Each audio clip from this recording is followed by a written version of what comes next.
our Director of the Montgomery County Department of Housing Community Affairs, Aseem Nigam. He's responsible for evaluating and implementing housing policy and community development, improving tenant-landlord relations, promoting affordable housing, and ensuring sanitary living conditions. Nigam spent 15 years as the Director of Real Estate Finance and Grants Management for the Fairfax County Development and Housing Authority in Virginia. So, Mr. Nigam, please, welcome to the County Civic Federation, and we look forward to your presentation this evening. Good evening, everyone. It's nice to see all of you, although we are doing it virtually. Hopefully, at some point we can meet in person. And thank you, Alan, for inviting me to speak before all of you. So I'm sure you all know what my department does. And as Alan summed it up, we do affordable housing, code enforcement, tenant landlord affairs.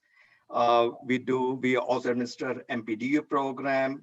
And Montgomery County was the first county in the entire country to come up with this kind of inclusionary zoning program. In fact, Fairfax County borrowed their program on the heels of MPDU program. They call it ADU program, what we call it accessory dwelling unit program in the county. So it's a different acronym, but ADU in Fairfax County, MPDU in Montgomery County.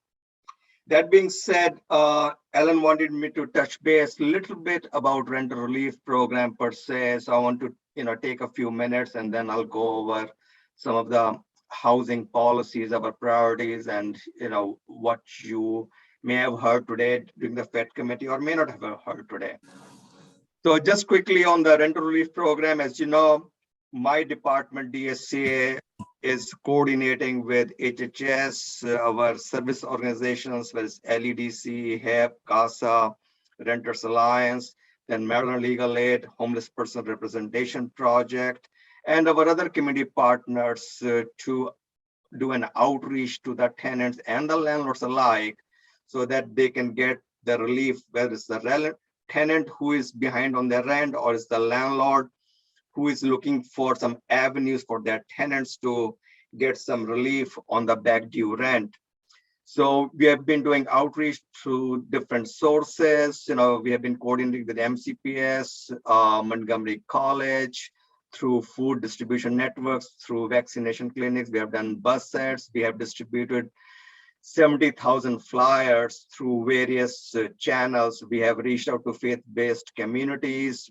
We have been coordinating with the regional service center directors. We have been focusing on those communities. If you have seen HHS's heat maps, there's certain communities, certain zip codes, about 22 or 23 census tracts within the county, which have predominantly seen, higher eviction rate, higher unemployment rate, and more COVID cases. So we have been doing outreach. We have reached out to 100 apartment buildings through our service organizations, through HHS, to reach out to the tenants. So our job is not done, but we are making good strides through, whatever means is available. Now, that being said, HHS runs the rental relief program for the county. Right now, they have been administering $58 million between federal and state funding. And then there's another $34 million in federal funds, which will be made available to Montgomery County. And then there will be several $7 million through the state, which will be made available to Montgomery County. We do not know the amount yet, but where I'm going with all of this is there's a lot of money which is available. So the help is there. We have been coordinating with Sheriff's Office. Sheriff's Office, coordinates with HHS, and then our service organization do door knocking, to make sure that tenants know that the relief is available in case there's a fear. We do not ask for anyone's immigration status or anything. We are here to help our constituents. So if people have been on the sidelines, fearing that, my God, I have to deal with a government agency, I don't know what all documentation they may ask for, they do not have to fear anything. We are here to help them. So through you all or through other channels that you have, if you can promote this message, that will be helpful, because I'm sure there are certain tenants who either do not know about the rent relief program or they are just shying away from reaching out to us. So any assistance we can get in reaching out to the tenants, that will be helpful. Just putting certain things in perspective, if you look at Montgomery County, the median rent in the county is about $1,800, same as Fairfax County, so to speak. If you look at our delinquency data, and we have been using a nonprofit to look at this data on a monthly basis, it's pretty reasonable. And of our households are delinquent in rents. So if you look at the overall rental units in the county, we have 130,000 rental units, out of which about 105,000 or 106,000 rental units are within the purview of DHCA. So if you take 15,000, the 15% number, and take 100,000, just to keep the math simple, there are about 15,000 households who may be delinquent in paying the back due rent. Now, HHS has received to date about 9,000 unique applications, so which they are going through as fast as they can.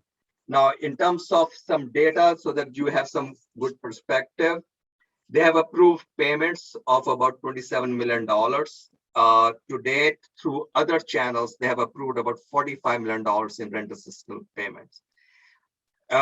Throughout, for the last 18 months or so, they have helped about 7,000 households.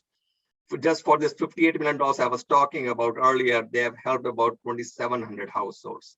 So, and they are looking at, prioritizing the application. They're looking at other applications which have come through the system, so no one is forgotten. Even if they have not heard, as long as their application has not been denied, they're in the queue and they will be heard. Now, in terms of reaching out to folks or who have put their application in, 53% have been African Americans, 30% Hispanics, 7% whites, 7% multiple races, Asian and Pacific Islanders 3%, others is 1%. Now, the median income for the household is about 18,000. So where I'm going with all of this is, I mentioned about median rent of $1,800 per month, which means that you need to have an income of $75,000 to $80,000 in the county to afford that kind of a rent. And when you look at the applications and the median income of $18,000, that tells the story by itself that, people are hurting. The unemployment rate in the county is about 5.7%. Pre-pandemic, it was 2.7%. It went as high as 9% or 7% last year between May and August of last year. So, and what I mentioned, during the council meeting too, our economic recovery is going to take longer than the health recovery, because a lot of people who either lost their jobs or they saw their hours cut, it will take some time for the folks to get on their feet. Here to help our constituents. So that's on the rental assistance side. Now, in switching gears here, in terms of the housing policies per se, we follow 3 Ps: production, preservation, and protection. So we want to produce affordable housing, especially for those folks, although we want to build inclusive communities, but we want to focus on those folks predominantly who are at 50% of AMI. So you're talking about a household earning at between $55,000 and $60,000 per annum. Now, if you look at our different resources, we have housing opportunity initiative fund, we have pilots, we have federal funds that we manage. So we make those funds available for affordable housing. If you look at the Council of Government report, which was done about a year ago, and it was in the talks quite a bit, Montgomery County is supposed to get 60,000 jobs, presumably for 60,000 jobs between now and year 2030. And if you take 1.5 jobs per household, that means we need to create another 40,000 units of housing between now and 2030. And out of those 40,000 jobs, in round numbers, almost 50% of those 40,000 have to be at or below 50% of AMI, so to speak. So we have a tall order. We have currently 20,000 households in the county who are rent burdened. By that, I mean they're paying more than 30% of their income towards the rent. Then we have another 20,000 households who are severely rent burdened. That means they are paying more than 50% of their income towards the rent. So pre-pandemic, we had a tall order to start with. And of course, pandemic didn't help anyone. And then of course, given the new goal from COG, we have to create another 20,000 units as such. So how do we go about all of this? I mentioned about, government resources, which are limited. My CIP and operating budget last year was about $90-some million. Montgomery County Executive did increase our affordable housing budget by almost $12 million. We have been creating new tools in terms of whether it's Affordable Housing Opportunity Fund. We have our RFP out there right now. We are having a pre-bid conference tomorrow. Hopefully we'll get some good proposals by the end of this month. We want our affordable housing developers to be in a position to act quickly when the time comes so that they can compete with the private market. So we are creating a tool, excuse me, which will allow our affordable housing developers to have certainty in terms of the underwriting and have ready to go capital. It will be on a short-term basis. This capital will be available for 3 years, but then during that 3-year time frame, they have to put their permanent financing together. So we are looking at new tools. We talked about known net loss policy, and this afternoon I spoke about known net loss policy. Although in Weir's Mills, master plan, the concept of known net loss policy was introduced for Alpine View apartments. And what we did was the county owned a piece of land. We leveraged county's land to create more housing at 30, 40, and 50% of AMI. That's a perfect example how known net loss policy could work in the county. As I mentioned, if you heard me this afternoon, as I mentioned during the FED committee, Fairfax County, 2 years ago, actually 3 years ago in 2018, when the first set of recommendations came out and I was still with Fairfax County, their recommendations said to adopt, known net loss policy as long as it's financially feasible. You could drive a truck through that statement. So now the Board of Supervisors have basically recommended to have the known net loss policy as a part of their comprehensive plan. Their comprehensive plan is analogous to our general plan in the county that we all are working on. Although they're going through some public hearings at this point, so their known net loss policy is not a done deal per se, but that's where their emphasis is. So in terms of solving for affordable housing, as I mentioned, our resources are limited. We need to make sure that we are leveraging our resources to the extent possible. Then through land use policy tools, and that's what we were alluding to during the FED committee today, we need to create policies which will basically push the developers to provide affordable housing, especially at or below 50% of AMI. We need to not only create more affordable housing through MPDU program, but also create more MPDUs at or below 50% of AMI. The issue that we have been having, that we've been grappling, and this is, pretty common knowledge, in the MPDU program, especially in the homeownership side, if I'm looking at a property, a for sale product in Bethesda, the condo fees for a 1-bedroom condo is two-bedroom condo is $1,100 to $1,200. When you add on those kind of condo fees on the mortgage that the person needs to pay, and our MPDU program serves people at 65% or 70% of AMI. Prospective owners get priced out. They cannot pay for the mortgage and the high condo fees. So what we have been saying, as the properties get redeveloped, if I'm the purchaser of a piece of land, I know what the MPDU law is, and I'm getting bonus density for the MPDU. I need to figure out that how much I need to pay for the land, and so that I can have MPDUs which are affordable within that same community. Otherwise, we are to create gated communities, and this east and west divide in the county will keep on increasing. It will not decrease by any means, no matter how hard we may try. We need to build inclusive communities, serve people all the income spectrum, so that no one can say, if you want affordable housing, go to East County.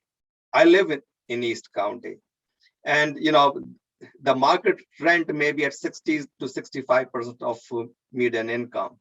In most of the counties, if you go anywhere else except for Bethesda, where the rent may be much higher, the market rent is between 70 to 80% of AMI. Where I'm going with all of this is, this also means that besides increasing the minimum wage that the county executive talks about all the time, we need to create opportunities for the county residents by attracting businesses to the county who can have well-paying jobs in the county. We are blessed by the fact that we have FDA and NIH in the backyard. We have a thriving biotech center, which is well and good. But if you look at other businesses, they go to Northern Virginia. They go to Fairfax County or Arlington or Alexandria. If Google is opening up another office, they go to Reston. They don't look at Montgomery County or Prince George's County as such. So we need to create an ecosystem so that we can get ahead of this dilemma. If otherwise it's a whack-a-mole game, you try to solve for one thing, then something else get messed up. So we need to take a holistic approach. I have had conversation with Montgomery College folks, and they have been a good partner for DHCA. Through WorkSource Montgomery, if they can partner with some universities, although University of Maryland is in Prince George's County, but they have a campus in Shady Grove. So we can create partnerships with those education institutions like George Mason does in Northern Virginia. Northern Virginia Community College plays a big part. So Montgomery College has been helping us, and I think together we can open up doors for other avenues for our residents. We need to leverage county-owned land. I mentioned Halpine View, and we were very successful. And you must have seen the press conference with the private developer, with the owner of that property. It was back and forth, but ultimately both the sides had a win-win situation. The owner got whatever they wanted to get, and the county got whatever we wanted to get. And we leveraged our county-owned land to create affordable housing at a deeper end without spending any additional dollar from here for anything. And if I look at my experience in Fairfax County across the river, we were very successful in leveraging county-owned land. So we need to look at other avenues besides the county-owned land, because the county doesn't own a whole lot of land, and some of the land may not be suitable for housing. We have made our list available to affordable housing developers. We have, also been looking at our programs for racial equity. We can have all the money at the table for housing programs, but if we do not make the life better for our end user, that means something is missing. So racial equity is very important for the administration, for the council. We all speak the same language. We want to make sure that we are reaching out to multilingual communities, people of color. We are creating opportunities for people of color. I was having conversation with Enterprise, a few days ago. They're coming up with a program to how to encourage minority developers. So when we talk about inclusive communities, it's not just one community, it's all the communities. We are a melting pot here in Montgomery County in true sense. We have people from all demographics living in the county. We need to take everyone together and make sure that everyone has equal opportunity.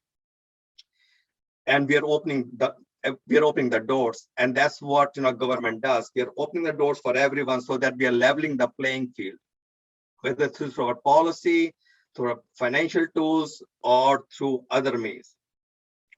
So with that, I'm going to take a pause. I can take a few questions. I have another meeting in a few minutes. So please go ahead. Well, thank you so much, Director. Nancy, you have a question? You raised your hand. Do you want to mute yourself and ask the question? Yes, hi, thank you for coming to our meeting tonight. I just ask, as the county is looking forward to more changes to help all of these populations, that they use a little more forethought about the nits and grits. We're in Bethesda, we're a very demographically diverse townhouse community.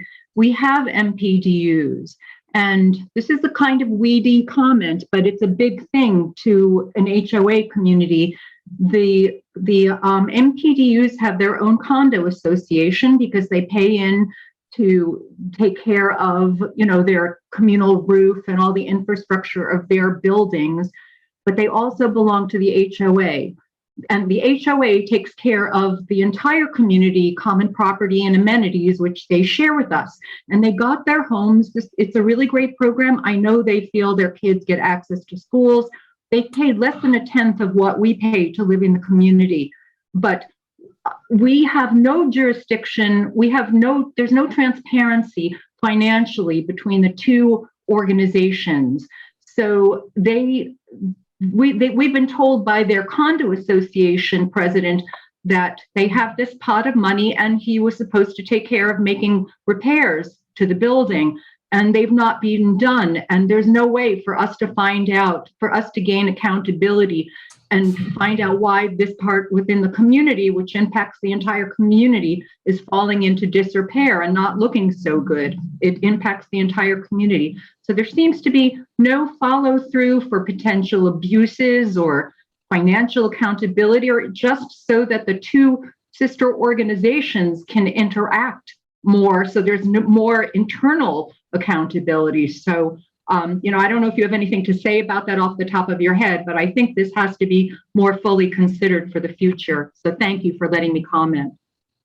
Sure. All I will say is, I can't comment on a specific situation per se, but we also administer, we have common ownership communities that we administer.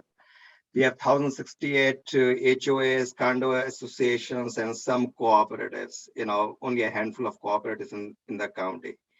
And what you are also referring to, through our, although I did not mention this, through our working groups, through the recovery phase and the response phase, we, asked the state to pass a law on the heels of what Prince George's County got last year, to make it mandatory for the condo association and homeowners associations to do a reserve study for the specific things that you were mentioning about the repairs and all, once every 5 years, and to do the assessments accordingly to make sure that the association in the end has enough means to pay for those repairs, so that a project doesn't fall into disrepair as such and then brings down property values. Because one of the things that I mentioned was we want to create healthy communities, vibrant communities. So if there's a specific, issue, then you can always reach out to, my office, to Common Ownership Communities, staff members, if you have a specific issue that you want to discuss, and we can see how best to help you. Thanks, Director. So we'll take two more questions and make them brief, please. We'll start with Carrie Lamari. Okay, earlier you mentioned the COG report and 30,000 new residents in the next 10 years, 200 over the course of 30. What hasn't been mentioned is that the COG also suggested that 75% of these new residents are going to be in need of affordable housing, and that should be our focus. When I listened to the Fed Committee report today, it seemed as though the only affordable housing that they're relying on is MPDUs and on public land. And even on public land, it was only part of the affordable housing on the public land. To add to that, naturally occurring affordable housing out the window with the redevelopment of existing communities.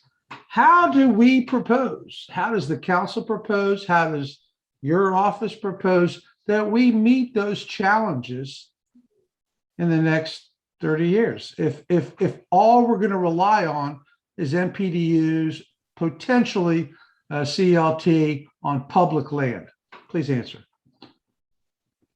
Your point is very well taken. If you look at, construction in the county, all you will get is just the MPDUs, either at 12.5% or 15%, either 65% AMI or 70% of AMI. So you are absolutely right. If you look at the COG report, and I mentioned that we have 40,000 households in the county who are rent burdened, whether they're rent burdened or civilly rent burdened. Then also mentioned, according to COG report, we need to create another 40,000 new units. And out of those 40,000 units, at least 20,000 units have to be at or below 50% of AMI. Okay.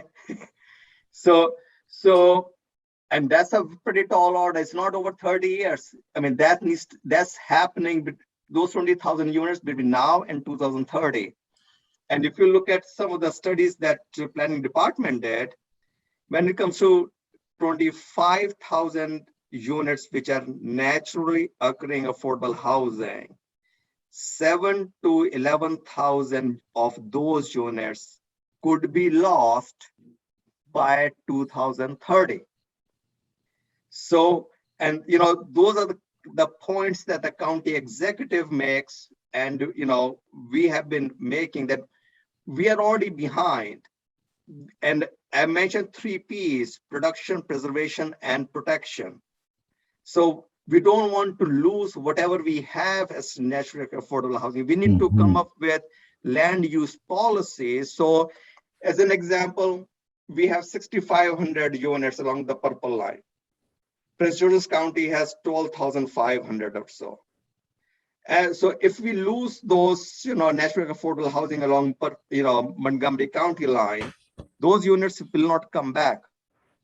So how do we do this? We have to, besides the money part, which is limited, no one has, even, other local jurisdictions in Northern Virginia, no one has, millions and millions of dollars for affordable housing.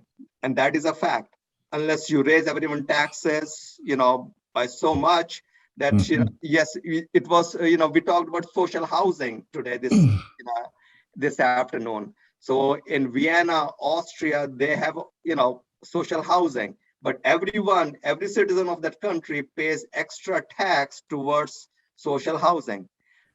People in the United States are not going to pay extra tax. We know. I mean, we don't have $1 billion sitting with us that we can create more affordable housing. So your point is very well taken. How do we go about it?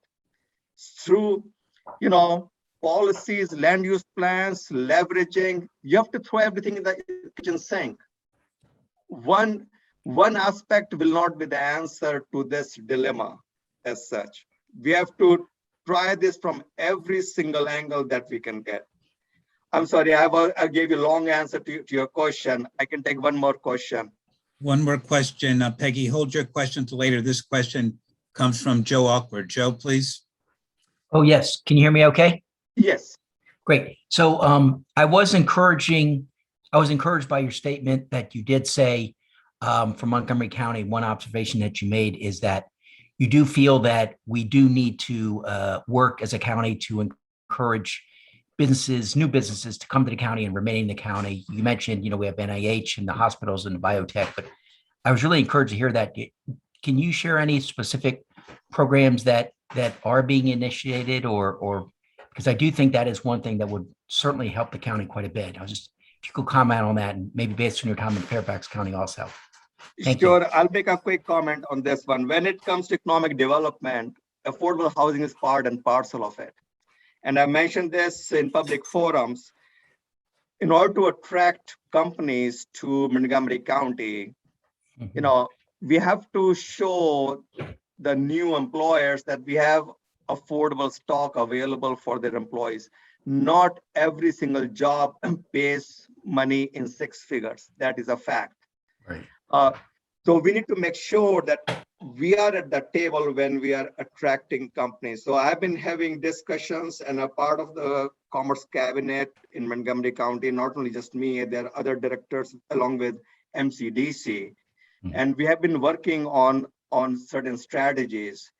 If you look at, Fairfax County or any other county, they just don't do it alone. The state comes to their help too. And I've said this over and over again here, Montgomery County cannot solve for this by itself. The state of Maryland needs to come and help us. If they can, demonstrate or recognize that for the state, Prince George's County and Montgomery County are the economic engines, and let's include Howard County too, then focal point should be in these areas to attract businesses. In Northern Virginia, whether you have a Republican governor for the Commonwealth of Virginia or a Democrat, they all understand the viability of the entire state is dependent upon the economic engine that Northern Virginia provides. So any governor over there spends 60 to 70% of their time, in Northern Virginia. So in order to attract, companies, I'm giving you a pretty long answer to this question, and I think it is a long answer. It's not just housing. We have to look at, whether it's permitting or it's other, licenses or other approvals from the government that we can, simplify for our private businesses. We have to create an ecosystem. I mentioned in Montgomery College, and University of Maryland. That's what Northern Virginia does. Why Amazon went over there? They looked at where they could draw on their workforce. So that is the key. Are we providing, enough workforce of certain expertise to these private businesses? Otherwise, you will have people living over here only. Yes, someone can say, well, given the new normal, people are working from home. Yes, that may be true. You may working from West Coast and you have your job on the East Coast. That being said, affordable housing is still a big part and parcel of economic development. So we need to approach this from an ecosystem point of view. So as a workforce, or it's licensing, or it's affordable housing, or it's private dollars, tax breaks for private businesses to bring the jobs to Montgomery County.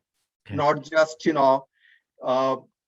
minimum wage jobs, but good jobs to Montgomery County. Right. Thank you. That's an excellent answer. Thank you. So, Alan, I got to leave. Thank you very much for inviting in. And I thank you all. If you want to hear from me at a future date, please reach out to me. I'll make myself available. Thank you very much, Director. We're glad that you're able to join us this evening. Look forward. Thank you. Look Bye-bye. to a future conversation. Thank you.